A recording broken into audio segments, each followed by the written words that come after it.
Oh, let me tell you something. Busting makes me feel good.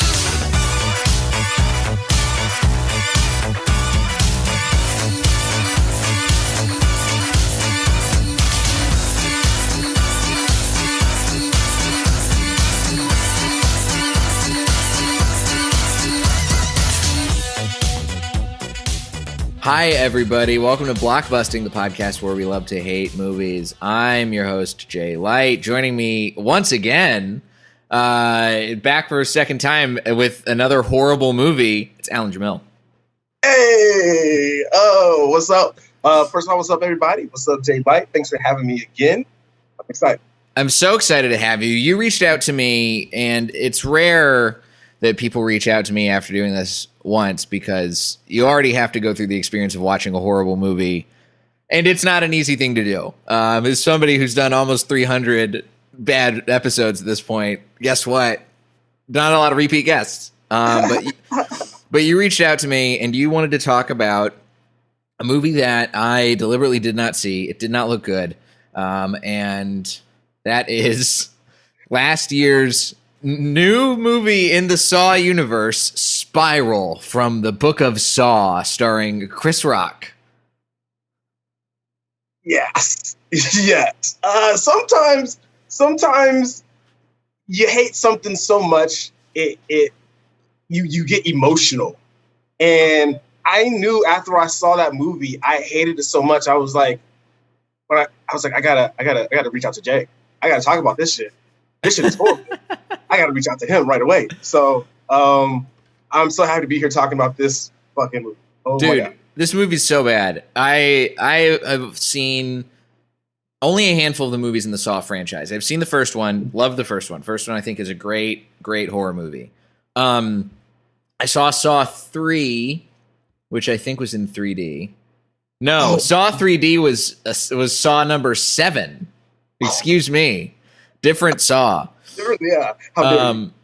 Yeah, you'd think that they would make it Saw 3 being in 3D, but that is not the case. Yeah, Saw 3 I saw, and now I skipped all of the other ones because none of them seemed interesting to me in the least.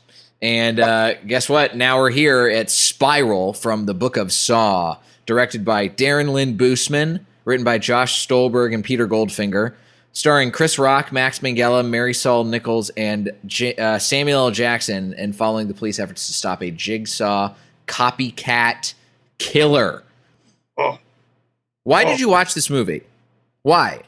Why would you? And this doesn't sound like it's going to be. I mean, I trust Chris Rock as an actor, but like that's the only part of this movie that even would have potentially appealed to me. Why did you see this movie in the first place? Like, what was your experience like? So, Jay, I'm gonna be honest, man. I was sold. It sold me. I saw the trailer. I was happy to see Chris Rock like you. It looks production-wise, it looks gritty. Like it has a great look to it. Like, so when I saw the trailer, I was like, I could watch this. Also, too, it was a time in the pandemic where like movies were just opening. So it really kind of had a sweet spot too, because people were kind of into something. Yeah. So I was hooked from the trailer.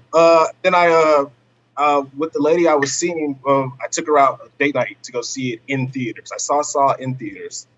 Okay. That heavy sigh is probably enough of a good review. Yeah. Okay. I'll say this. I'll start off by saying this. Like, I wanted to rewatch it last night, and I have never seen this before. Jay, when I went to watch it, I think this is the best review you could give any movie. I went to watch it. To rent it was $5.99, Jay. To own it was $6.99. $1 more to own the movie. They can't give it away. You know what I mean? Like, that is their attempt to be like, hey, man, it's just $1 more, man. Come on, just can you buy the movie, please? Buy the movie, you know? Yeah, that's basically like the bargain bin at Best Buy on the internet. That's what the equivalent of this movie's been chucked into. Yes, it's bargain bin material. That's what it felt like, man. I mean, you go in. I had Also, too, my Saw experience. I saw the first one. Thought it was great. I'm not like a gory guy. I'm not into gore or torture porn, so Sure, that's why sure. I stay away from the Saws because I get squeamish, and it seems like the plot is like let's put people in fucked up situations and they're not gonna get out of it. So Right. I'm just like, I don't know if I want to watch that. I need like type of suspense or something. Yeah. It's so- definitely like a substitute for actual tension, which is it's a cop out, and I can see why it's effective, but it's still not like I'm with you. It's not the torture porn genre is not really my type of horror movie. Yeah. So I abandoned all that. I was like, you know what, Chris Rock, let's do it. He's starring in something. Let's do it. And I mean, it was interesting the first couple minutes of it because literally the first couple minutes is Chris Rock stand up. It's literally him doing stand up. He was talking about Forrest Gump and how. And by the way, not a good bit. Like I've heard open mic level bits about Forrest Gump, like getting AIDS and being mentally disabled and all of this stuff. I've heard tons of people do bits about that for years and years and years. Like this is not even good Chris Rock stand up. Facts. And he gave it to us for 10 minutes, man. Just first draft jokes. he went everywhere. It was such a broad scale. He went from Forrest Gump to PC culture to the life of the cop. And I was like, goodness gracious. I'm surprised he wasn't just looking down at a yellow legal pad the whole time, just being like, all right, did I hit this point? Yeah, all right. And another thing.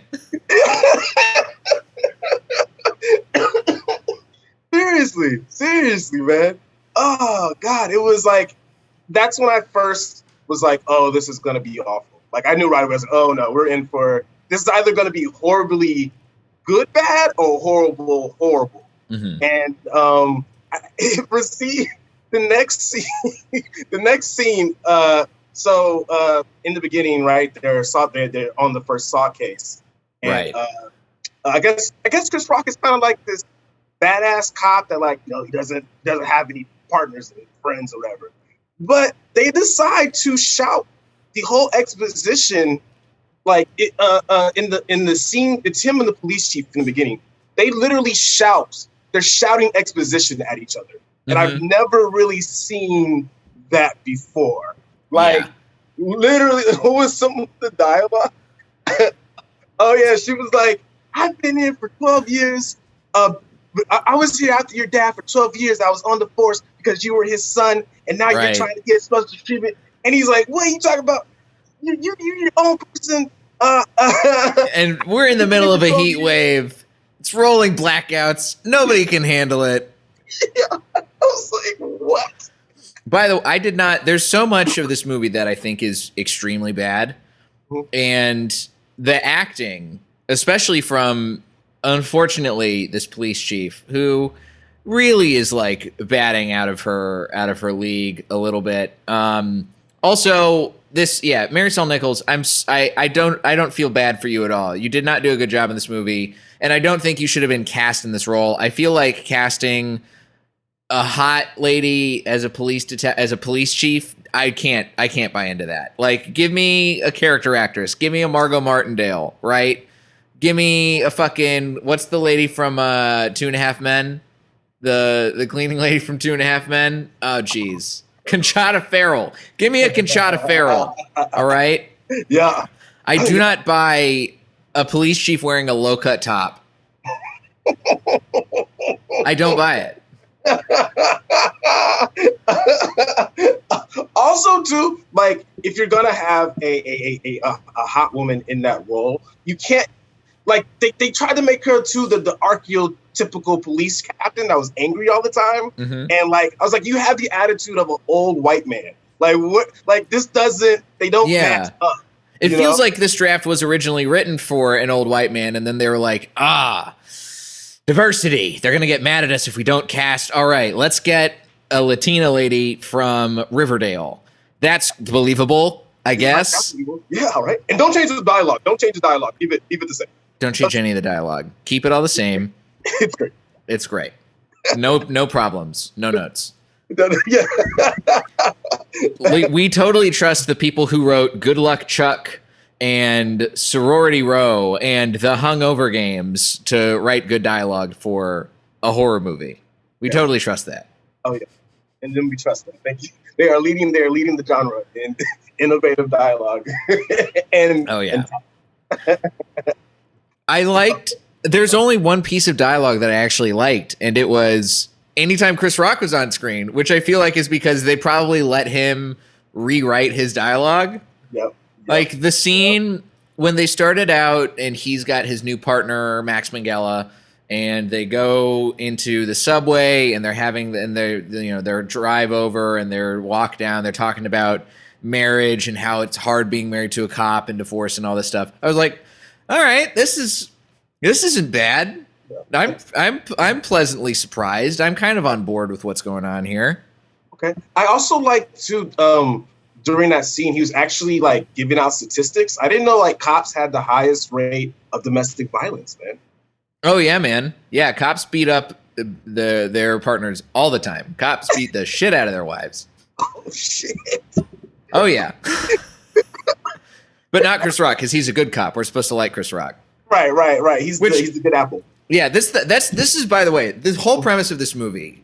I can't believe that in a year where we're really in not even just a year, like in a time period where there is so much like anti-cop rhetoric in the media, that a movie about a serial killer who is only killing bad cops did not get more like hype in the media. Like at the very least, you would have expected that like all of the news networks would have done some sort of segment. Like, Fox News probably would have had something queued up that's like the cop hating movie of Hollywood, of course.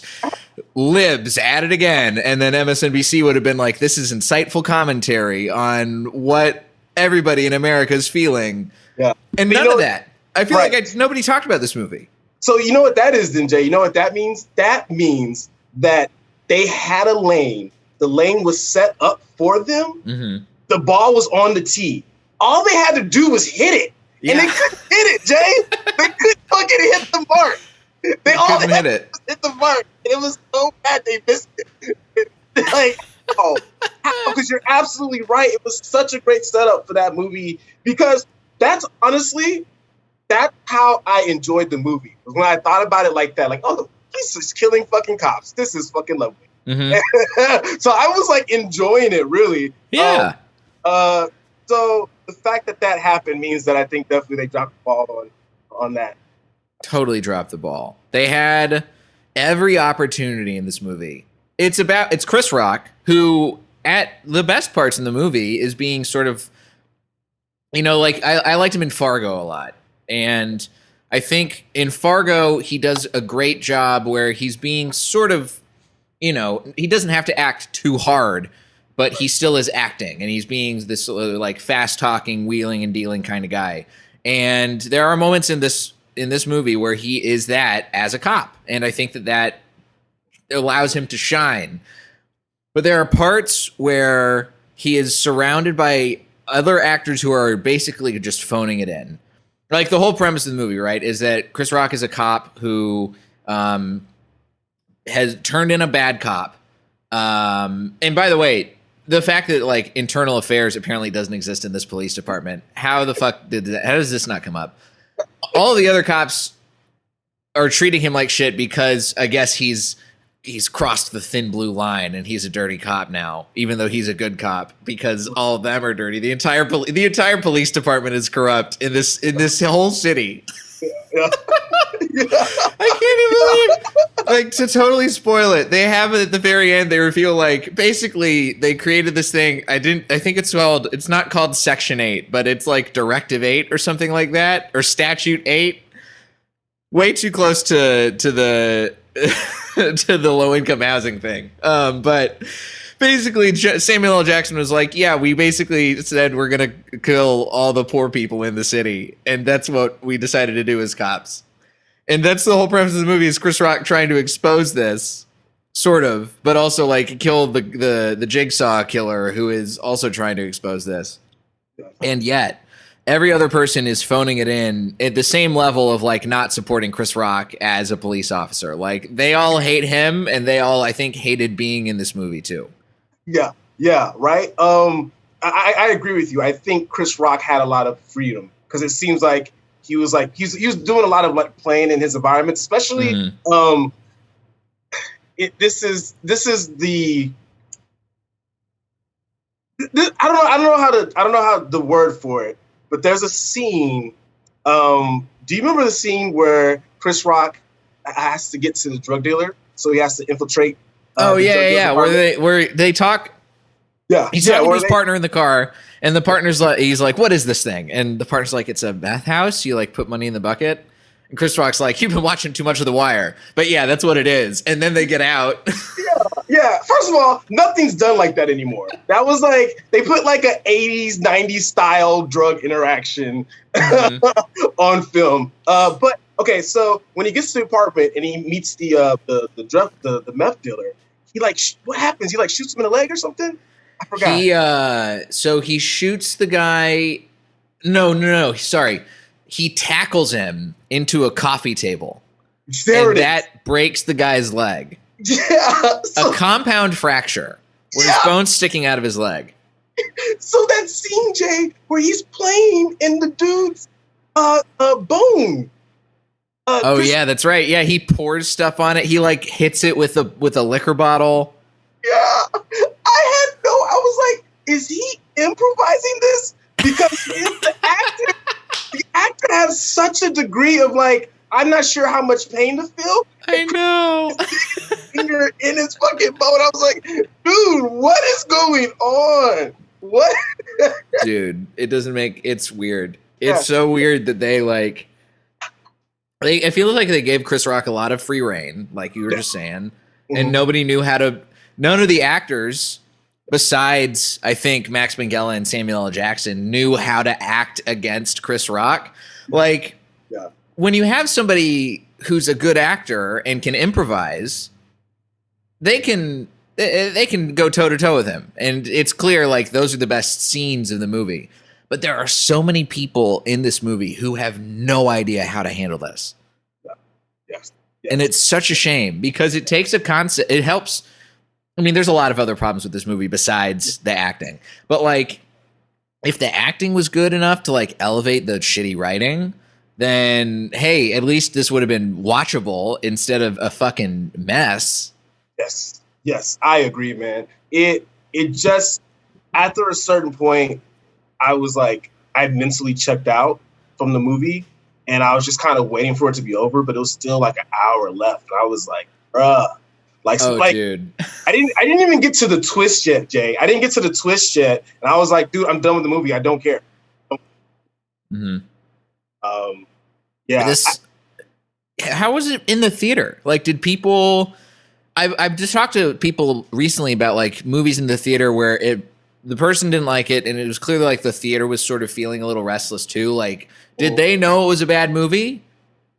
So that's what messes me up, Jay, is that I'm watching this movie like I cannot believe this is a movie.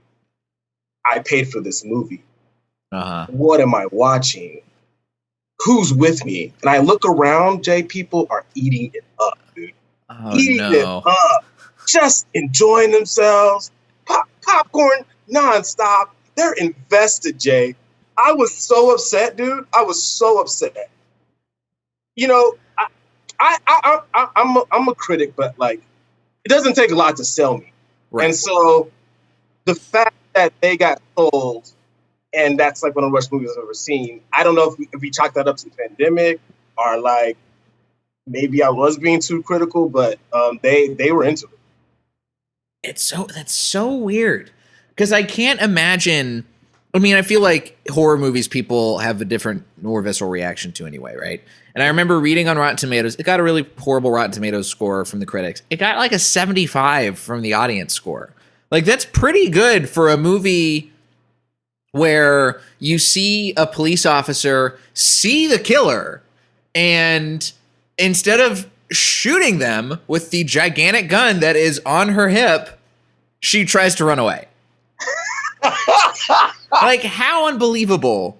Like, how much disbelief can you suspend where you think a trained chief of police is not going to immediately shoot the cop killer who has killed at least 2 other cops at this point in brutal, violent ways?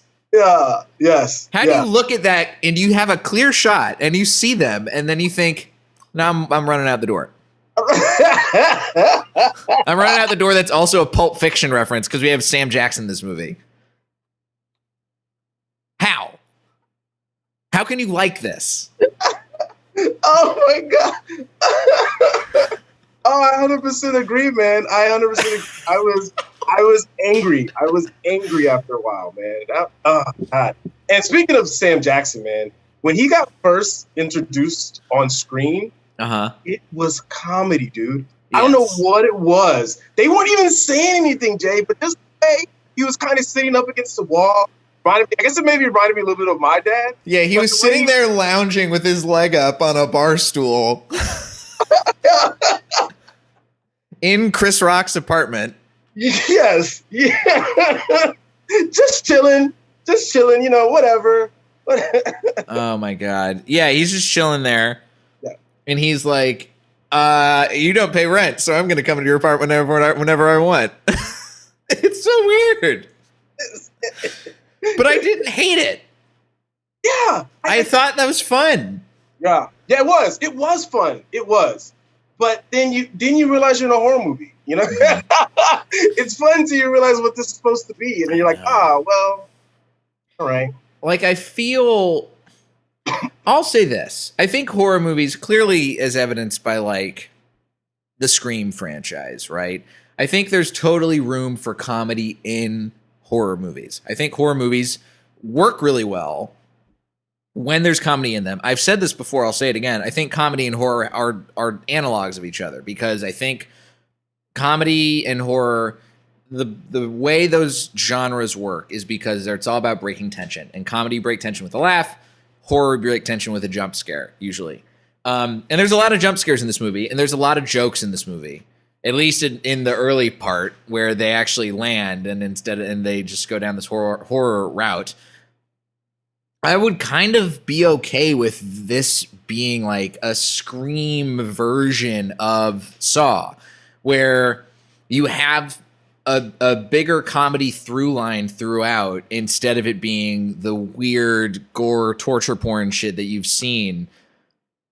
I mean, it's kind of like there is something inherently funny to the Saw universe. Mm-hmm. I think because of the puppets. Like, I feel like if the puppets didn't exist, these movies would be super grim. But because there are puppets saying, I want to play a game over and over, there's like something inherently funny about that. Like, you can't... I looked at when they had there's a marionette of a cop that's a pig.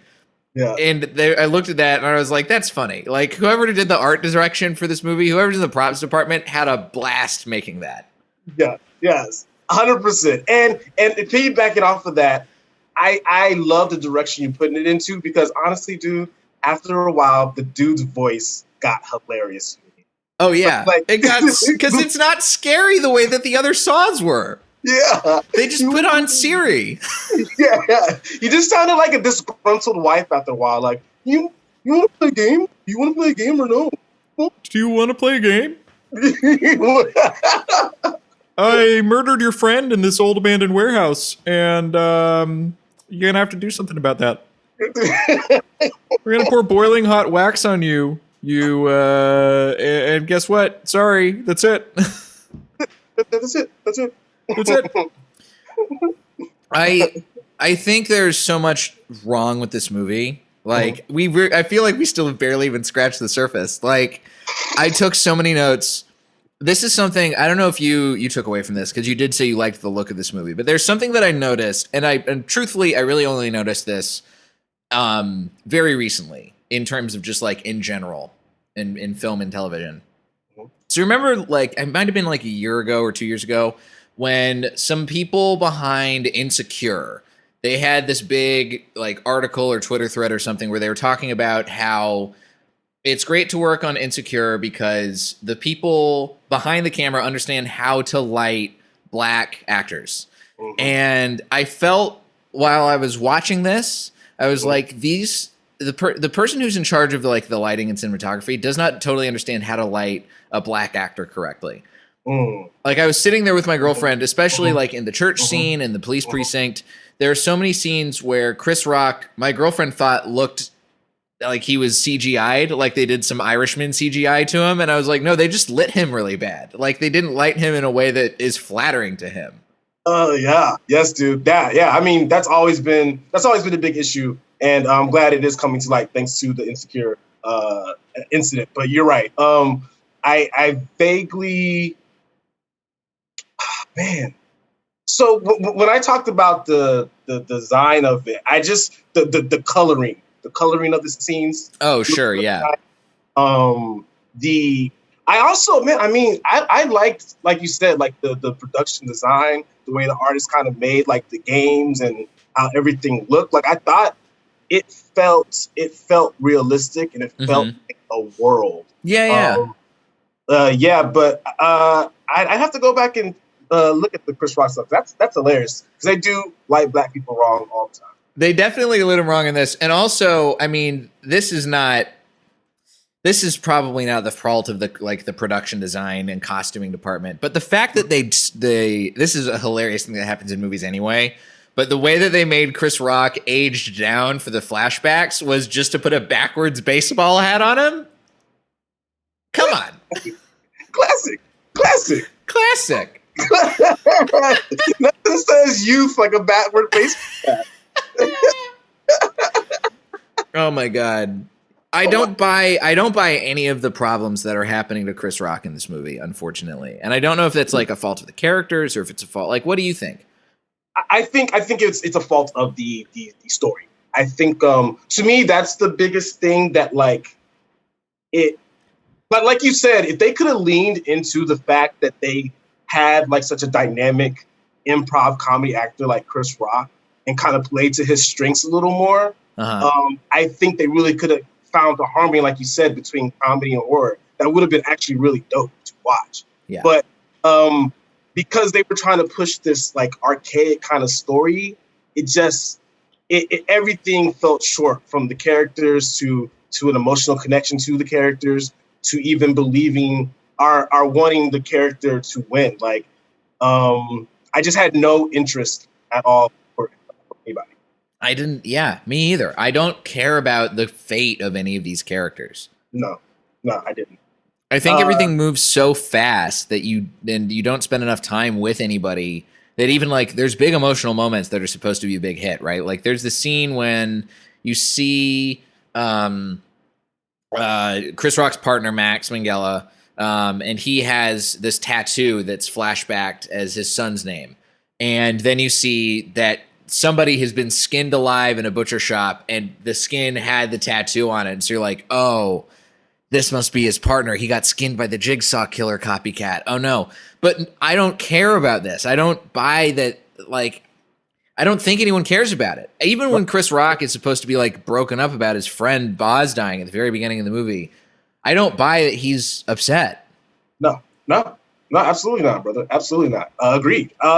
I think, again, like you said, we needed more time, or we needed something to happen to the characters. Because even too, like on top of that too, like you said, it comes out in a time where there was a lot of anti-cop rhetoric. So now you have to do a really, really good job of getting us to be on the side with cops. And I think that could have been a tall order that they didn't realize was happening. Yeah, it could have been. Yeah. I think that I'm reading through, like, I'm trying to figure out what happened and how this movie like really came to be made. Yeah. Because like there's a lot of stuff where they're talking about how I'm reading on Wikipedia, where they rewrote it a couple times. Chris Rock had this idea and approached Lionsgate and they really just wanted to like make this happen. And they were like, yeah, we love having Chris Rock like do a fresh comedic take on the franchise. And yet there's just like this whole level of stuff in the movie that I feel like I rarely say this about movies. I feel like this movie needed to be longer.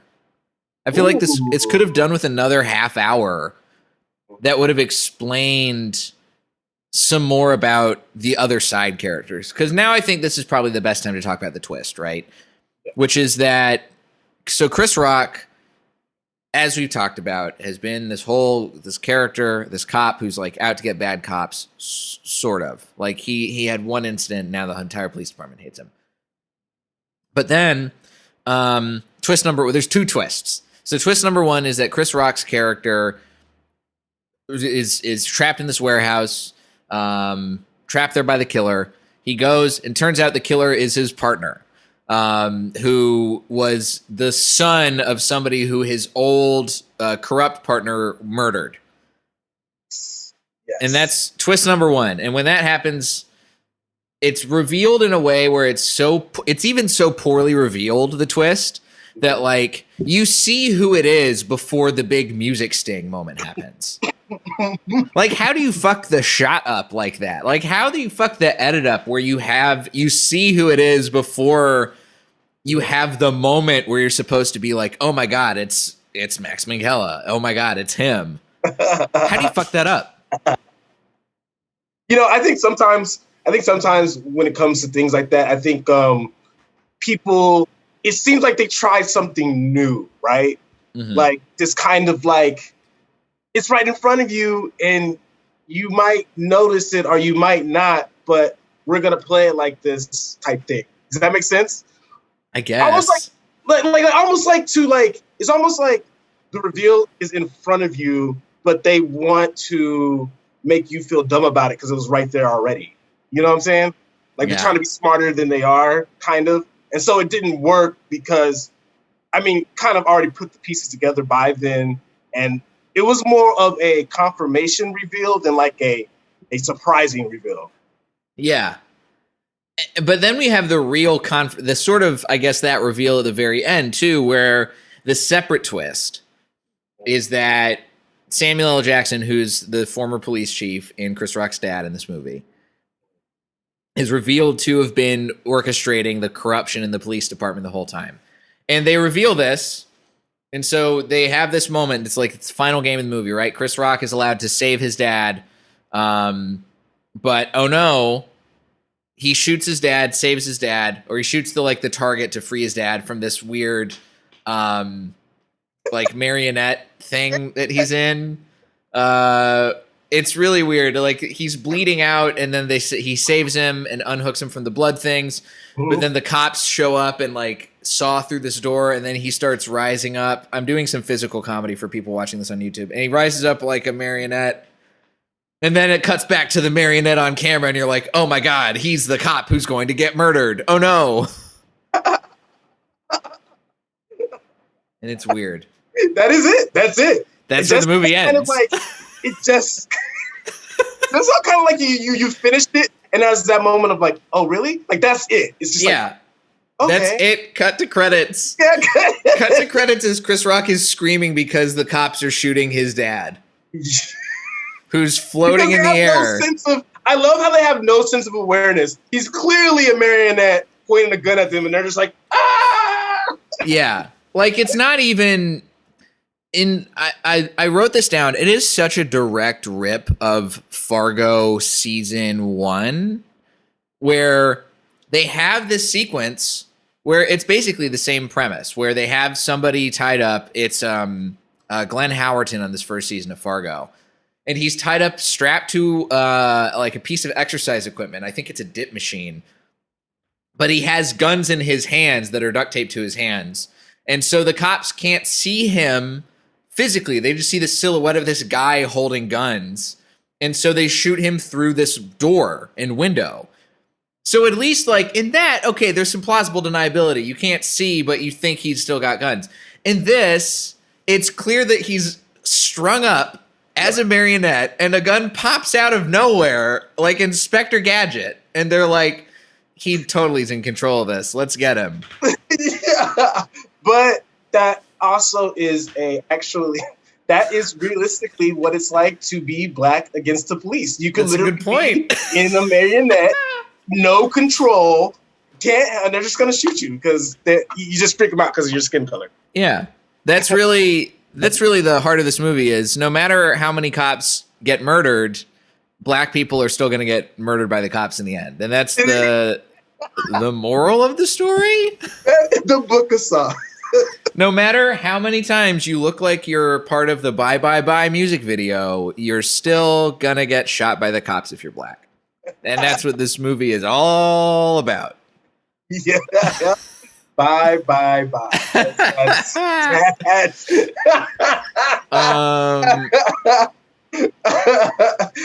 that's a good point.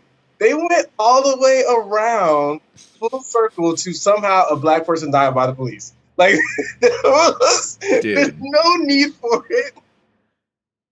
Yeah. And by the way, this is how much of a quote unquote urban update has been done to the Saw franchise. Is the song that plays over the end credits is a 21 Savage remix that samples the original Saw theme. We amped it up. Yeah. Well, shit. They're bringing kids back for tap. 21 Savage. Oh, so young, so hip. Yeah, dude. This movie's. I can't recommend anybody see this movie. The critics, I think, are totally spot on this. Don't watch it. Yes.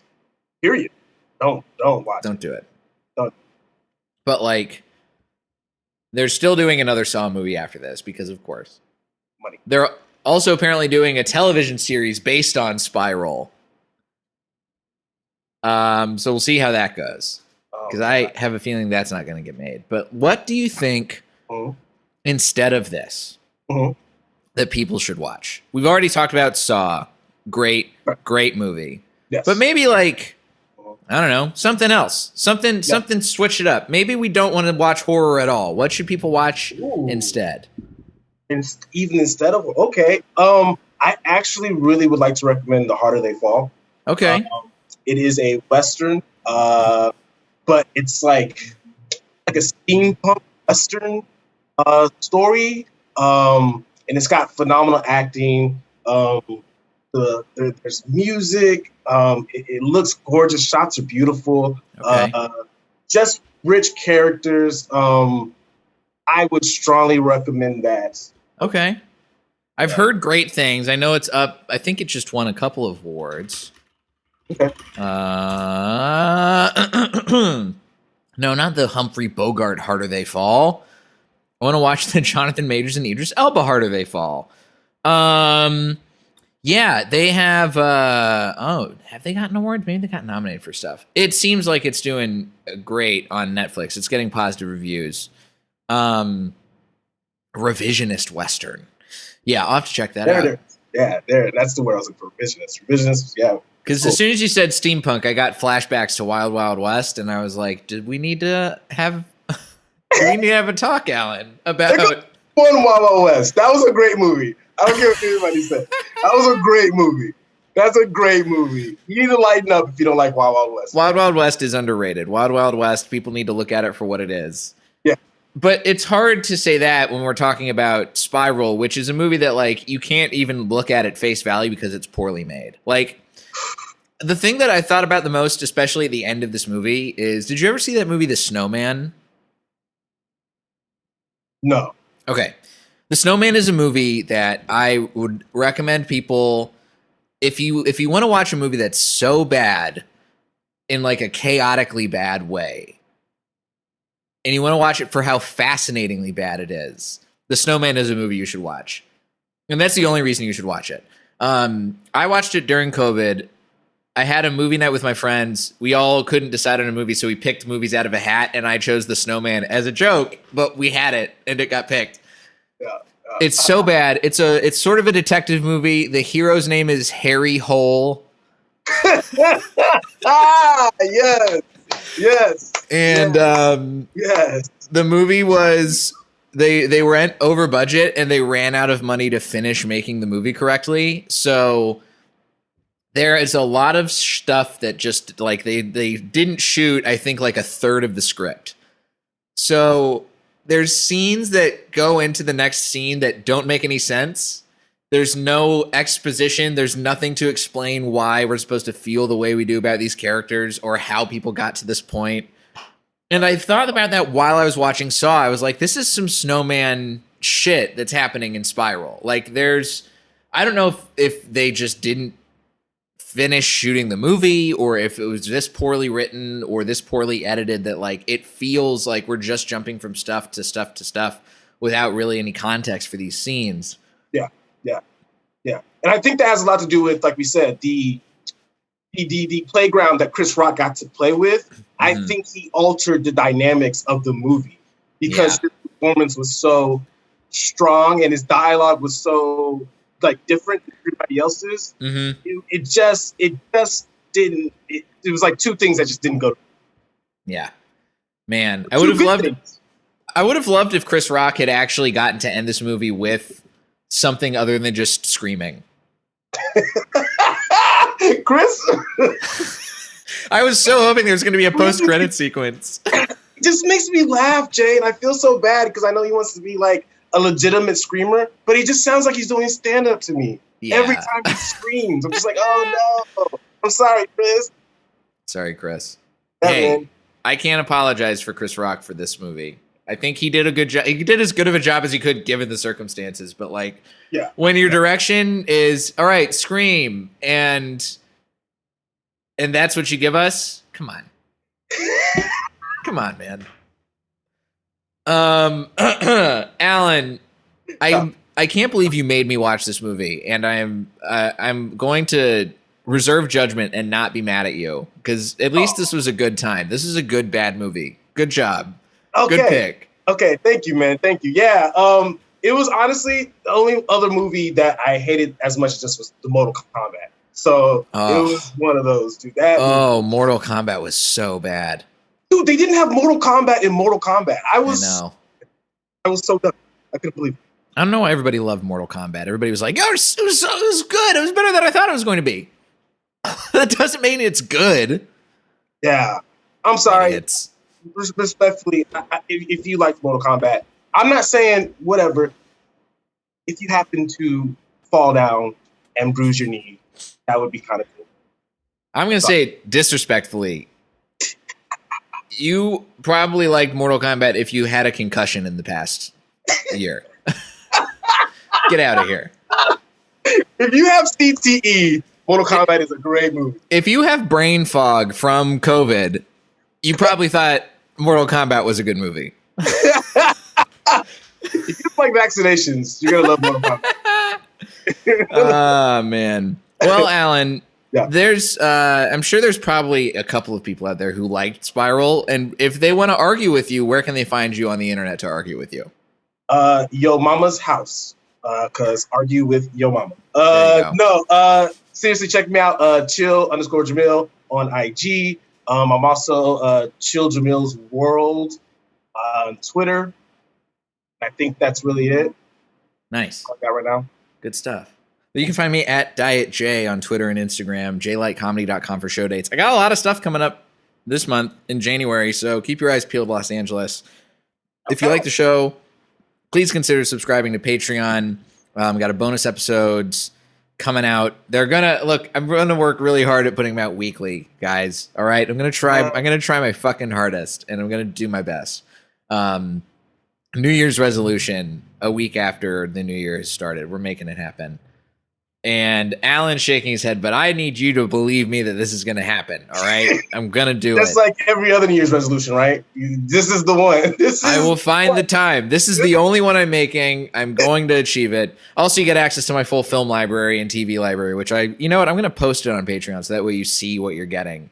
Anyway, cool. That's it. Alan, thanks again, dude. Oh, yeah, man. Thanks for having me, man. This was fun.